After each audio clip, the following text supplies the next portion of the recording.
भारत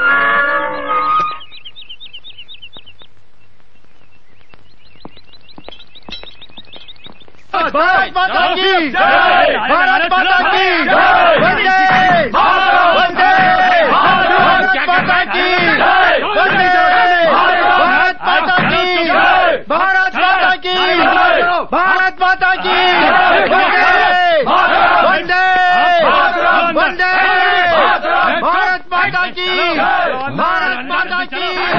बड़े बाबू नमस्कार। बड़े बाबू नमस्कार। पहचाना मुझे? तुम्हारा नाम? मैं रामशरण, अंडमान जेल में था। अक्सर भोजन के समय मैं आपसे मिला करता था। आप ही ने तो मुझे लिखना सिखाया था। अरे हाँ, याद आया। तुम बहुत पहले छूट गए थे। जी। और मैंने तुम्हें कुछ कविताएं दी थी। वो मैंने आपके छोटे भाई तक पहुंचा दी थी। और आपने जो मुझे लेख याद करवाया था वो भी मैंने उन्हें लिखवा दिया था। इस तीर्थ स्थान की यात्रा पर कैसे निकल आए? ठीक कहा आपने, ये तीर्थ यात्रा ही तो है। गांधी जी के आह्वान पर हम असहयोग आंदोलन कर रहे हैं। इसमें सारे मुसलमान भाई भी हमारे साथ हैं, क्योंकि गांधी जी ने कहा है कि हमें खिलाफत आंदोलन में मुसलमानों का साथ देना चाहिए। क्यों? क्योंकि अगर हिंदुओं और मुसलमानों में एकता हो जाए तो एक ही वर्ष के भीतर हमें स्वराज्य मिल जाएगा और आप जल्दी छूट जाएंगे। ऐसा किसने कहा? गांधी जी ने। तुम्हें विश्वास है इस बात का? पक्का विश्वास है। पर अभी मैं देख रहा था, जब तुम लोग भारत माता की जय और वंदे मातरम की जयकारे लगा रहे थे, तुम्हारे मुसलमान साथी चुप थे। आपको भ्रम हुआ है बड़े बाबू, ऐसी कोई बात नहीं है। हवलदार आ रहा है, अभी तुम जाओ, बाद में बातें करेंगे। ठीक है।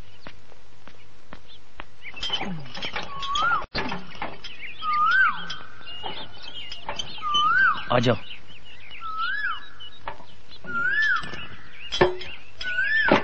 आ जाओ। नमस्कार बड़े बाबू, ये मेरे कुछ साथी हैं, मेरे साथ खिलाफत आंदोलन में हैं।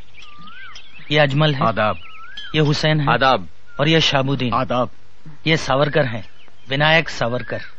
वही सावरकर जिन्होंने जहाज के ऊपर से समुद्र में छलांग लगाई थी? हाँ हाँ। 11 बरस काला पानी में रहने के बाद अब ये यहाँ आए हैं। 11 बरस? हाँ। जनाब, आपको कितने बरसों की कैद हुई है? 50 वर्षों की। 2 उम्र कैद हैं। क्या मैं आपसे बात पूछ सकता हूँ? पूछिए। आप वंदे मातरम और भारत माता की जय के नारे क्यों नहीं लगा? हम इस तहरीक में इसलिए शामिल हुए हैं कि अंग्रेज तुर्की पर अपना कब्जा न जमाए। उन्होंने तुर्की को युद्ध में जीता है, मगर वहां के बादशाह को हम अपना खलीफा मानते हैं। वो इस्लाम की नुमाइंदगी करता है और अंग्रेजों को क्या हक है कि वहां की हुकूमत को बर्खास्त कर दे। इसीलिए दुनिया भर के मुसलमान एहतजाज कर रहे हैं। गांधी जी तो मुसलमान नहीं, वो फिर भी तुम्हारी मदद कर रहे हैं। तभी तो हम उनके शुक्रगुजार हैं। मगर गांधी जी तो अहिंसावादी हैं, वो तो हथियार उठाने के विरोधी हैं। क्या तुम भी हो? नहीं, हम मुसलमान हैं। अगर वक्त आया तो हम हथियार भी उठाएंगे। अगर तुम गांधी जी की शिक्षा ही नहीं मानते तो उनके साथ क्यों हो? हम गांधी जी के साथ नहीं हैं, गांधी जी हमारे साथ हैं। गांधी जी क्यों मुसलमानों को उकसा रहे हैं कि तुर्की का बादशाह ही तुम्हारा बादशाह है? क्या वो समझते हैं कि मुसलमान पहले मुसलमान है और बाद में हिंदुस्तानी? मैं अब समझ गया कि मोपला मुसलमानों ने खिलाफत आंदोलन के जोश में आकर हिंदुओं पर इतने अत्याचार क्यों किए। क्यों वहां हजारों हिंदुओं की हत्या कर दी गई, हजारों हिंदुओं को मुसलमान बना दिया गया, सैकड़ों औरतों का शील भंग किया गया, बच्चों को काट दिया गया। फिर भी ये हिंदू खिलाफत आंदोलन में उनका साथ क्यों दे रहे हैं? क्यों? किसने इन्हें गुमराह कर दिया? मैं इन्हें बताऊंगा कि वो क्यों गुमराह हो गए हैं। वो भूल गए हैं कि वो हिंदू हैं। उन्हें इस बात का ज्ञान नहीं कि हिंदुत्व क्या है। क्या है हिंदुत्व? हिंदू हमारा नाम है और हिंदुस्तान हमारी मातृभूमि है। सभी हिंदू एक हैं। हमारा राष्ट्र एक है। एक राष्ट्र, एक जाति, और एक संस्कृति के आधार पर ही हम हिंदुओं की एकता आधारित।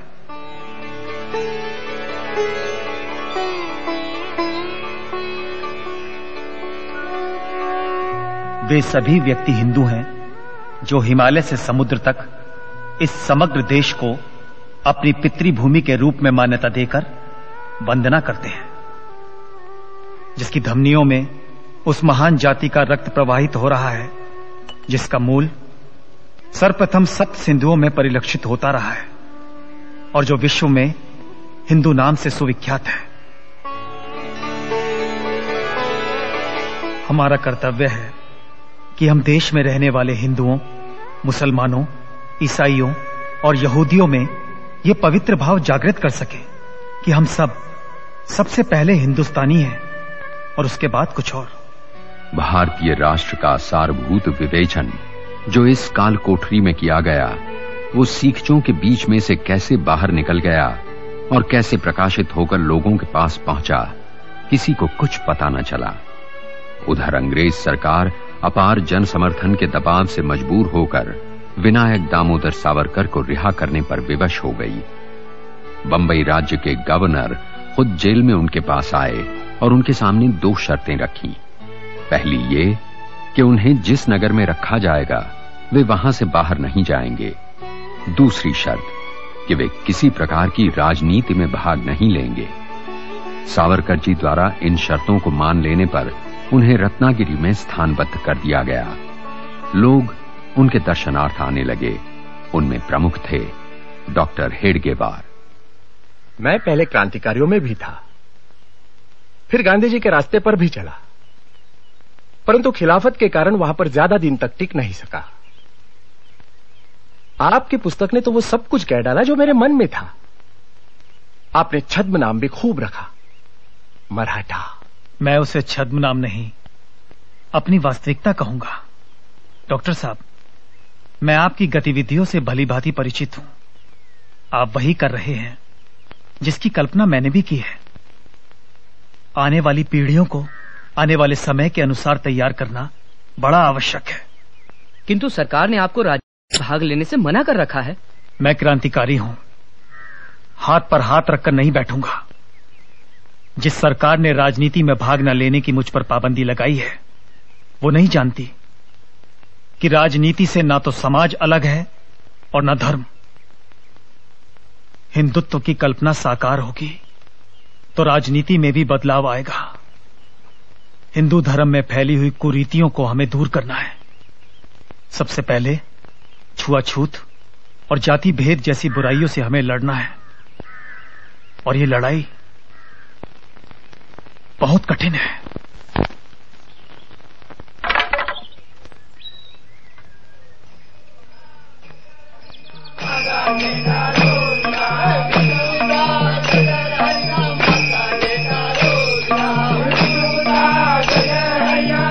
आज अगर पेशवाई होती तो इस सावरकर को हाथी के पैरों तले कुचलवा दिया जाता। हम उसे अपने इस पवित्र मंदिर को अपवित्र नहीं करने देंगे। हम अपने प्राण दे देंगे, लेकिन धर्म पर आंच नहीं आने देंगे। अब भी अगर सावरकर ने अपना हट नहीं छोड़ा तो आज खून की नदियां बह जाएंगी।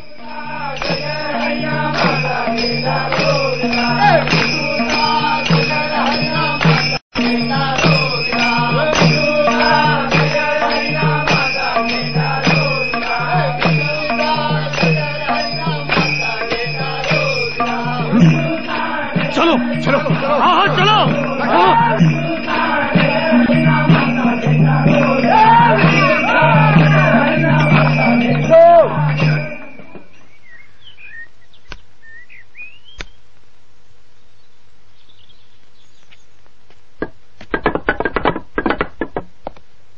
अगर आप इन लोगों को साथ लेकर मंदिर में दाखिल हुए तो दंगा होने का खतरा है, इसलिए मैं आपको। आप मुझे इन लोगों